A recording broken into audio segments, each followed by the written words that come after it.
চারটে exercise arthritic ব্যথার জন্য হাঁটুর জোর কিভাবে বাড়াতে পারেন এই রেজিস্টিভ ব্যান্ড দিয়ে।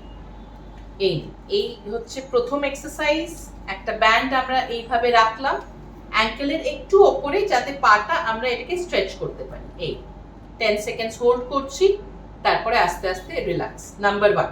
নাম্বার 2 এক্সারসাইজ হচ্ছে একটু পাটা, এই ব্যান্ডটা পায়ের উপরের দিকে আনছি, উপরের অংশতে আনলাম, এনে এইভাবে আপনাকে কাত হয়ে যেতে হবে। একবার কাত হয়ে এইভাবে পাটা ভাঁজ করে নেওয়া, আগে হালকা ভাঁজ, যতটা ভাঁজ হয় এই ভাঁজ করে রাখলাম। তারপরে পাটা এইভাবে তোলা, এই থাইটা উপরের দিকে তোলা, এই পাটা এরকম থাকবে, থাইটা উপরের দিকে তুলছি। নাম্বার 3টা হবে আবার বসে, পায়ের নিচের দিকে এবার এই ব্যান্ডটা থাকলো, এবারে পাটা এরকম নিচে ঝুলছে, 90 ডিগ্রিতে ঝুলছে, সেটাই আমরা বাইরের দিকে টানছি। আর লাস্ট এক্সারসাইজটা হচ্ছে পা দুটো এরকম সোজা তুলছি, তুলে সোজা অবস্থায় তারপরে আবার টানছি। এই আর্থ্রাইটিসে রেজিস্টিভ এক্সারসাইজ করাটা খুবই ইম্পর্টেন্ট।